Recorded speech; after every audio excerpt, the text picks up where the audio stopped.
فذا كلمات ربي ولو جئنا بمثله مددا বলুন আল্লাহু আকবার। আমার আল্লাহ রাব্বুল আলামিন কোরআনুল কারীমের মধ্যে ডাক দিয়া বললেন, দুনিয়ার মানুষ সহজ ভাষায় একটা কথা বলে যাই শোনো। আল্লাহ ডাক দিয়া বললেন, এত নিয়ামত তোমাদেরকে দিয়েছি, এত রহমত বরকত দিয়েছি আমি আল্লাহ। যদি এই নিয়ামতের শুকরিয়া তোমরা কাগজ এবং কলমের মধ্যে লিখতে যাও, আমি আল্লাহ রাব্বুল আলামিন তাম পৃথিবীকে 4 ভাগে বিভক্ত করেছি। কয় ভাগে? আরো জোরে। 4 ভাগে বিভক্ত করেছি। তার মধ্যে 3 ভাগ দিয়েছি পানি আর 1 ভাগ দিয়েছি কি? মাটি। 3 ভাগ পানি, 1 ভাগ মাটি। আল্লাহ ডাক দিয়ে বলেন, দুনিয়ার মানুষ, এই যে 3 ভাগ পানি দিলাম আর 1 ভাগ মাটি দিলাম, এই 3 ভাগের পানিকে যদি তুমি কলমের কালি বানাও, আর এই 1 ভাগের ভিতরে আমি আল্লাহ কিছু গাছগাছালি দিয়েছে না, দিয়েছে না, এই গাছগুলোকে যদি তুমি কলম বানাও, তোমার জীবনের শুরু থেকে শেষ পর্যন্ত যদি এই কলম দিয়া কালি দিয়া তুমি আল্লাহর শুকরিয়া লিখতে যাও, এক সময় তোমার জীবন শেষ হয়ে যাবে, কলমের কালি শেষ হয়ে যাবে, কলম শেষ হবে। এইভাবে তুমি যদি আবার, আমি আল্লাহ ডাক দেয়া বলতেছে, আমি আবার যদি এইরকম সমুদ্র বানায় দেই, সেটা দিয়েও যদি তুমি নিয়ামতের শুকরিয়া লিখতে যাও, এক সময় সব শেষ হয়ে যাবে, কিন্তু আমি আল্লাহর নিয়ামতের শুকরিয়া লেখা শেষ হবে? কোন সুযোগ আছে? তবে আল্লাহ ডাক দিয়ে বলছেন, দুনিয়ার মানুষ, তারপরেও শুকরিয়া কি করতে হবে? তারপরেও শুকরিয়া আদায় করতে হবে। লাভ কি? আল্লাহ কোরআন শরীফের ভিতরে বলছে, লা ইন শাকারতুম লাযিদান্নাকুম ওয়া লা ইন কাফারতুম ইন্না আযাবি লাশাদীদ। বলুন আল্লাহু আকবার। আল্লাহ ডাক দিয়ে বলছেন, দুনিয়ার মানুষ, আল্লাহর হাজারো হাজারো নিয়ামত পাওয়ার পরে যদি তোমরা শুকরিয়া আদায় করতে পারো, আমি আল্লাহ কথা দিলাম তোমাদের নিয়ামত আরো বাড়াই দেবো যদি নিয়ামতের শুকরিয়া করতে পারো। আর যদি নিয়ামত থেকে সরে যাও, ওয়ালা ইন কাফারতুম, কুফরি করে বসো। আমরা হাসতে হাসতে কুফরি করি, অনেকে বুঝি না। হাসতে হাসতে কুফরি করতেছি, বুঝি না। একজন ডাক দিয়ে বলতেছে, কি আপনার সংসার কিরকম চলতেছে? কয়, ভালো না, শুকরিয়া করতে জানি না, ভালো না। ইমাম আবু হানিফা তার কিতাবের ভিতরে একটা কথা বলছেন, বাবা, তুমি তোমার অবস্থান থেকে নিচের দিকে তাকাবে, তোমাকে নিজেকে সুখী মনে হবে। আর যদি তুমি তোমার অবস্থান থেকে সব সময় উপর দিকে তাকাও, অমুকের কত টাকা, অমুকের কত বড় বাড়ি, আমার নাই, তুমি নিজেকে কোনো সময় সুখী করতে পারবে? কোন সুযোগ? তোমার অবস্থান থেকে তুমি নিচের দিকে তাকাও, তাকায় দেখো রাস্তার ভিতরে এই কনকনে শীতের ভিতরে কত পাগল ঘুরতেছে, গায়ের ভিতরে একটা গরম পোশাক নাই, আছে না? আপনি স্টেশনের ভিতরে যান, একটা বস্তার ভিতরে 2টা মানুষ ঢুকে ঢুকে থরথর করে শীতের ভিতরে কাঁপতেছে, তারপরেও আল্লাহর কাছে ওনারা শুকরিয়া আদায় করতেছে। এই তো কয়েকদিন আগে আমি জিজ্ঞেস করেছি, বাবা, তুমি এত কনকনে শীতের ভিতরে কাঁপতেছো, তোমার কাপড় চোপড় নাই, কিছু নাই। কয়, আল্লাহ দেয় নাই। তুমি কি এর জন্য নারাজ? কয়, না, আল্লাহ ইচ্ছা করলে তো আমাকে আরো দিবে, ইনশাআল্লাহ দিবে। শুকরিয়া আদায় করলে আল্লাহ নিয়ামত আরো বাড়িয়ে দেয়। কিন্তু আমরা নিয়ামত থেকে আস্তে আস্তে সরে যাচ্ছি, নিয়ামত গুলো আল্লাহ পাক আস্তে আস্তে কেড়ে নিচ্ছেন। আপনাদের এইদিকে কিরকম জানি না। আগে আমরা ওই যে মাগুর মাছ খাইছি, এখন সেই মাগুর মাছ আর নাই, এখন বিদেশি মাগুর।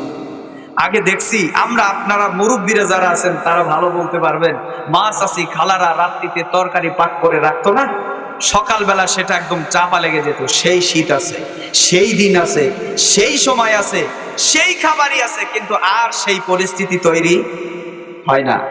আপনাদের এইদিকে পেয়ারার ভিতরে কি পোকা হয়? জীবনে কোনোদিন মুরব্বীরা দেখছেন কোনোদিন যে সুন্দর পেয়ারা কোনো জায়গায় ফুটা নাই, কিন্তু কামড় দিলেই দেখা যায় ভিতরে কি পোকা? হয়েছে না এরকম? আপনাদের আপনাদের কালে কি এরকম ছিল না? ইদানিং আসতেছে আস্তে আস্তে। কারণ কি? আল্লাহ ডাক দিয়ে বলতেছেন, বান্দা তুমি আস্তে আস্তে আমার নিয়ামত থেকে সরে যাচ্ছ, আমি আল্লাহ পাক তোমার কাছ থেকে নিয়ামত গুলো কেড়ে নিচ্ছি। শুধু এই পর্যন্ত নয়, আল্লাহ কোরআন শরীফের ভিতরে ডাক দিয়ে বলছেন, ওয়ালা ইন কাফারতুম ইন্না আযাবি লাশাদীদ। এই যে তুমি অস্বীকার করে বসতেছো, আমার নিয়ামত ভক্ষণ করতেছো না, বাপ দাদার সম্পত্তি খাইতেছো, বাপ দাদার রেখে যাওয়া সম্পদ নিয়ে বাহাদুরি করতেছো, এই যে তুমি এগুলো করতেছো, এর কারণে আমি আল্লাহ তোমার জন্য কঠিন আযাবের ব্যবস্থা করে রেখেছি। আর শিরিক, আল্লাহকে অস্বীকার করা, এটা হলো দুনিয়ার ভিতরে সবচেয়ে বড় পাপ, সবচেয়ে বড় পাপ। আল্লাহ কোরআন শরীফের ভিতরে বলেন, লোকমান আলাইহিস সালাতু ওয়াস সালাম তার সন্তানকে ওসিয়ত করতেছে, বৃদ্ধ হয়ে গেছে। মানুষ যখন বৃদ্ধ হয়ে যায় তখন মনের মধ্যে টেনশন চলে আসে, কখন বা মারা যাব নাকি। যতদিন দেহের মধ্যে শক্তি থাকে, হাতে শক্তি থাকে, চোখ কথা শোনে, মুখ কথা শোনে, পা কথা শোনে, শরীরের প্রতিটি অঙ্গ প্রত্যঙ্গ কথা শোনে, তখন মানুষ চিন্তা করে আরো কয়েকদিন বাঁচবো, কিন্তু চোখ কথা শোনে না, মুখ কথা শোনে না, পা দিয়ে করতে চাই একটা হয়ে যায় আর একটা, মুখ দিয়ে বলতে চাই একটা হয়ে যায় একটা। এইরকম সময় যখন মানুষের সামনে চলে আসে তখন মানুষ নির্দ্বিধায় বুঝে নেয়, মানুষ তখন নির্দ্বিধায় বুঝে নেয় আর এ জগতে থাকতে পারবো না, আর এ জগতে থাকতে পারবো না, যে কোনো সময় বিদায় নিয়া আল্লাহর দেয়া ওই 3.5 হাত অন্ধকার জানলা দরজা বিহীন ওই ঘরের মধ্যে আমাকে যেতে হবে। এই টেনশনটা যখন তার মধ্যে কাজ করে, যখন এই টেনশন তখন মানুষের মধ্যে চলে আসে, তখন মানুষ দিনে যদি 4 ওয়াক্ত 5 ওয়াক্ত কি 20 ওয়াক্ত নামাজ হতো, সব নামাজগুলো পড়তো, ঠিক কিনা বলেন? নামাজ যতই হোক মসজিদ থেকে বেরই হয়, কিন্তু যতক্ষণ পর্যন্ত রক্তের গরম থাকে, দেহের ভিতরে যতক্ষণ শক্তি থাকে, ততক্ষণ পর্যন্ত এই কথাগুলো মনে হয় না। কিন্তু যখন দেখবেন আস্তে আস্তে আমার প্রতিটি অঙ্গ প্রত্যঙ্গ কাজ করতেছে না, তখন মনে হয় যাই নামাজ পড়ি, কখন বা মরে যাই, মরে গেলেই তো আল্লাহর গুতানি শুরু হবে, হিসাব শুরু হবে, এখান থেকে সরে যাওয়ার তো কোনো সুযোগ আছে কি? তো ঠিক অনুরূপ যখন আল্লাহর বান্দা মৃত্যুবরণ করবে, লোকমান আলাইহিস সালাতু ওয়াস সালাম বৃদ্ধ হয়ে গেছে, সন্তানদের মরার আগে ডাক দিয়ে বলতেছে, বেটা আমি তো মারা যাব, বাপ হিসেবে তোমাকে একটা ওসিয়ত করে যেতে চাই। সন্তান ডাক দিয়ে বলে, বাবা কি ওসিয়ত আপনি করতে চান? লোকমান আলাইহিস সালাতু ওয়াস সালাম সন্তানকে ডাক দিয়ে বলতেছে, ইয়া বুনাইয়া লা তুশরিক বিল্লাহি শাইআন, হে আমার সন্তান যত কিছুই করো আল্লাহর সঙ্গে কাউকে শরীক করিও। সন্তান ডাক দিয়ে বলতেছে, লিআন্নাহা, কেন? লোকমান আলাইহিস সালাতু ওয়াস সালাম বলতেছেন, আশিরকু লা যুলমুন আযীম, এই পৃথিবীর ভিতরে যত প্রকার খারাপি আছে তার মধ্যে সবচাইতে বড় পাপ হলো আল্লাহর সঙ্গে কাউকে কি শিরিক করা। এই জিনিসগুলো একটু খেয়াল রাখবেন। এই শিরিক থেকে বাঁচতে পারলেই আমার জান্নাতে যাওয়া একদম সহজ। এই মানুষ আল্লাহর নবীর আবির্ভাবের পূর্বে এবং হযরত ঈসা আলাইহিস সালাতু ওয়াস সালামের আবির্ভাবের চলে যাওয়ার পরে এই মাঝখানে একটা বড় ধরনের একটা গ্যাপ হয়েছিল, বড় ধরনের। মানুষ আল্লাহকে ভুলতে ভুলতে এমন একটা পর্যায়ে পৌঁছে গেছিল, কে সৃষ্টি করেছে, রব বলতে যে একজন আছে, এই কথাটাও মানুষ ভুলে গেছে। অন্যায় করতে করতে মানুষ একদম অন্যায়ের চরম শিখর পর্যন্ত পৌঁছে গিয়েছিল। আল্লাহ পাক তখন তার কুদরতি পার্লামেন্টের সিদ্ধান্ত অনুযায়ী আমাদেরকে রহমত করে বরকত করে দুইটা জিনিস দান করলেন। কোন সুবহানাল্লাহ। কয়টা জিনিস? 2টা জিনিস। প্রথম নাম্বার হলো নবী মুহাম্মাদুর রাসূলুল্লাহ। একে দেওয়ার পরে আল্লাহ পাক চিন্তা করলেন একা একা দিন প্রতিষ্ঠা করতে পারবে না, এর উপরে আবার 30টা পারা কোরআনুল কারীম আল্লাহ পাক নাজিল করে দিলেন। কোন সুবহানাল্লাহ।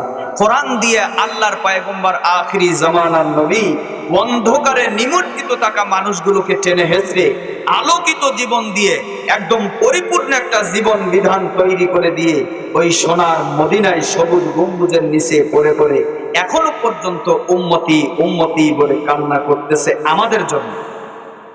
আমাদের উচিত হলো ওই নবীর রেখে যাওয়া সেই আদর্শ, ওই নবীর রেখে যাওয়া সেই পথ অনুসরণ করা আমাদের প্রতিটি মুসলমানের ঈমানি দায়িত্ব। বলেন ঠিক কিনা? আমরা করবো তো ইনশাআল্লাহ।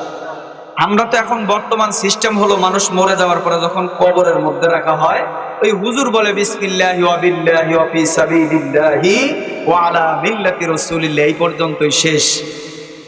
এর আগে নবীজির মহাব্বত অন্তরের মধ্যে নেই, নবীজির ভালোবাসা অন্তরের মধ্যে নেই। কিন্তু আপনাদের এই এলাকায় এসে আমার মনে হয়েছে, যেটা আমার এখানে এসে যেটা আমার অন্তরের মধ্যে লেগে গেছে, সেটা হলো এই এলাকার মানুষের অন্তরের মধ্যে নবীর মহাব্বত অত্যন্ত বেশি। আমার কাছে এই কথাটা আমার মনে হয়েছে। আপনারা কি মনে করতেছেন জানি না। বাকি জীবন আল্লাহ পাক যেন আপনাদের এই নবী মুহাম্মদুর রাসূলুল্লাহ সাল্লাল্লাহু আলাইহি ওয়াসাল্লামের আদর্শে আদর্শিত হয়ে শেষ বিদায় পর্যন্ত আল্লাহ পাক পৌঁছায় নেন, বলেন আমিন। পারবো না আমরা? ইনশাআল্লাহ, ইনশাআল্লাহ। আসুন, আল্লাহ কোরআন শরীফের ভিতরে ডাক দিয়ে বলছেন, ওয়ামা আরসালনাকা ইল্লা রাহমাতাল লিল আলামিন। আল্লাহ বলেন, দুনিয়ার মানুষ, তোমরা যখন পথ ভুলে গিয়েছিলে, অন্ধকারের মধ্যে চলতে শুরু করেছিলে, কোনটা সঠিক কোনটা ভুল তোমরা যখন সম্পূর্ণরূপে একদম ভুলে গিয়েছিলে, ঠিক ওই সময় আমি আল্লাহ তোমাদেরকে হেদায়েত দেওয়ার জন্য, আমি আল্লাহ তোমাদের আল্লাহওয়ালা বানানোর জন্য, আল্লাহর পথ দেখানোর জন্য, হেদায়েতের পথ দেখানোর জন্য আমি আল্লাহ তোমাদেরকে দুইটা রহমত, দুইটা বরকত দান করে দিয়েছি। দুইটা রহমতের মধ্যে সর্বপ্রথম রহমত হলো নবী মুহাম্মদুর রাসূলুল্লাহ। আর এই নবীজির উপরে আমি আল্লাহ রাব্বুল আলামিন 30টা পারা কোরআন দান করেছি। কয়টা পারা? 30টা পারা কোরআনুল কারীম দান করেছি। কোরআন এবং শুরু করেছি বা দিয়া এবং সিন দিয়া শেষ করেছি বাস, অর্থ এনাফ। এর ভিতরে আমি আল্লাহ যা দিয়েছি সব মানব জাতির জন্য, হেদায়েতের জন্য যথেষ্ট। কোন সুবহানাল্লাহ। মুসলমান ভাইরা আমার, যুবক বন্ধু, আল্লাহর পয়গম্বর তার আদর্শ আমাদের মাঝে একদম ফুটিয়ে রেখে গেছেন। বিদায় হজের ভাষণের দিন আল্লাহর পয়গম্বর 2টা হাত উত্তোলন করে ডাক দিয়ে বলছিলেন, দুনিয়ার মানুষ, আমি তোমাদের জন্য 2টা হাত উত্তোলন করে ডাক দিয়ে বললেন, আমি তোমাদের জন্য দুইটা জিনিস রেখে যাচ্ছি। হয়তো আগামী বছর, আগামী এই সময় আমি তোমাদের সামনে কথা বলতে পারবো না, ওয়াজ করতে পারবো না, নসিহত করতে পারবো না, তবে 2টা জিনিস রেখে যাচ্ছি। যদি 2টা জিনিসের এতোয়াত তুমি করতে পারো, 2টা জিনিসের আমল যদি করতে পারো, আমি নবী ঘোষণা দিলাম জীবনে পথভ্রষ্ট হবে না। আল্লাহর জান্নাতের যে দরজা দিয়া ইচ্ছা সেই দরজা দিয়ে তুমি প্রবেশ করবে। কোন সুবহানাল্লাহ। আরো জোরে বলুন সুবহানাল্লাহ। কয়টা জিনিস? 2টা জিনিস নবীজি বললেন। একটা হলো কিতাবুল্লাহ, দ্বিতীয় নাম্বার হলো সুন্নাত রাসূলুল্লাহ তাআলা। একটা হলো কিতাব, আর একটা হলো আল্লাহর কিতাব কোরআন, আর 2 নাম্বার হলো নবীজির মুখ মিশ্রিত বাণী, তার মানে হাদিস। হাদিসের ভিতরে যেগুলো রাখছেন এটা আমাদের জন্য রূপ, মডেল, আদর্শ। এটা যদি অনুসরণ করতে পারি আমার জীবন পরিবর্তন হয়ে যাবে, আপনারও জীবন পরিবর্তন হয়ে যাবে। ছোট্ট একটা অকি আমি আপনাদের সামনে বলবো, আরো একটু বুঝতে পারবেন নবীজির আদর্শ সাহাবায়ে কেরাম কেমন করে ধারণ করতেন, সাহাবায়ে কেরাম তাদের অন্তরের মধ্যে কেমন করে লালন পালন করতেন। ছোট্ট একটা ওয়াকিয়া বলি, আপনারা নির্দ্বিধায় বুঝে যাবেন আল্লাহর নবীর আদর্শ কত দামি আদর্শ। ছোট্ট একটা ওয়াকিয়া, হযরত আলী রাদিয়াল্লাহু তাআলা আনহুর জীবনী পড়তে গিয়ে পেলাম, ওই যে দারুন নাদওয়া একটা বৈঠকগার ছিল, শয়তানি যত কুমন্ত্রণা ওখান থেকে হতো। নাম শুনছেন? দারুন নাদওয়া, যেটার হেড ছিল আবু জেহেল, নবীজির চাচা আবু জেহেল, মূর্খ পিতা। ওই দারুন নাদওয়ার ভিতরে যত অকাম, যত কুকাম, যত খারাপ, এই আলোচনাগুলো ওই দারুন নাদওয়ার বৈঠকের ভিতর থেকে, ওখান থেকে আলোচনা হতো। কোনো একটা সময় একজন মহিলা মানুষ ওখানে প্রবেশ করছে ভিক্ষা করার জন্য। আপনাদের এদিক মনে হয় ভিক্ষা টিক্ষা হয় না, হয় কি? ফকির টকির আছে তো নাকি? সায়েল গরিব মানুষ নাই, এদেরকে অবশ্যই ভিক্ষা দিবেন। তো ইনি দারুন নাদোয়ার ভিতরে ঢুকছেন, যে এখানে সব ধনী ধনী মানুষ বসে থাকে, ইনাদের কাছ থেকে যদি ভিক্ষা করি আর জীবনে হয়তো ভিক্ষা করার নাও লাগবে। এই চিন্তা করে যে ভিক্ষা করব একবারই করি, ধনী মানুষের কাছে করি, এই চিন্তা করে দারুন নাদোয়ার বৈঠক চলতেছে, কথাবার্তা চলতেছে। এই সময় মহিলাটি ওই দারুন নাদোয়ার ওই বৈঠকের মাঝখানে ঢুকে গেল। ঢুকে যাওয়ার পরে ডাক দেয়া বলতেছে, আবু জেহেলকে উদ্দেশ্য করে বলতেছে, ভাই আমি গরিব মানুষ, 2টা সন্তান, আজ 2 দিন অনাহার, পেটের ভিতরে ক্ষুধা, সন্তান দুটো কান্নাকাটি করতেছে, মা হিসেবে আমি কি করব? চিন্তা করলাম ওই আবু জেহেলের কাছে যাই, অন্তত একটু খাবারের ব্যবস্থা যদি হয়, সন্তান 2টার মুখের ভিতরে খাবার তুলে দিতে পারবে, এই চিন্তা করে আপনার কাছে আসলাম। শয়তান আবু জেহেল মনে মনে চিন্তা করতেছে, ভাইস্তাকে ঠকানোর একটা লাইন পাওয়া গেছে। কি লাইন? উনি বললেন যে, দেখেন আমরা তো এখন আলোচনা করতেছি, তবে আমার কাছে একটা সংবাদ আছে।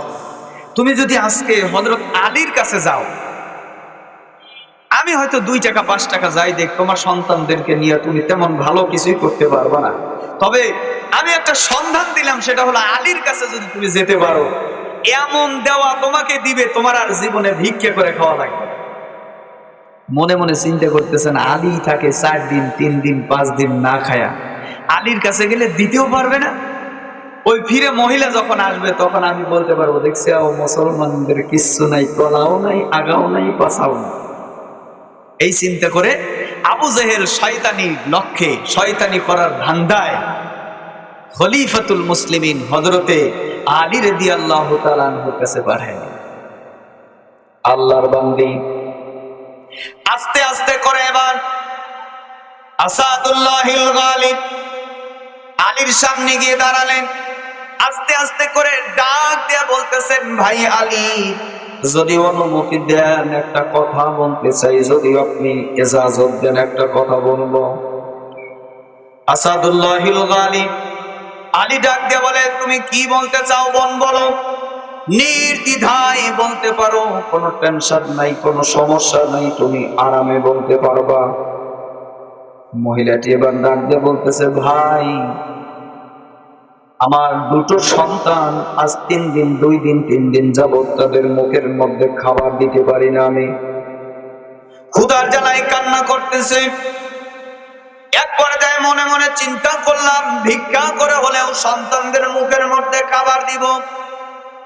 এই চিন্তা করে আমি সর্বপ্রথম গিয়েছিলাম ওই দারুন নাদওয়া, ওই বৈঠকঘর, ওই ঘরের মধ্যে। ওখানে বিভিন্ন ধরনের মানুষ আছে, ওখানে আছে আবু জেহেল, সাইবা, উতবা, মুগিরা, বিভিন্ন ধরনের নেতারা আছে।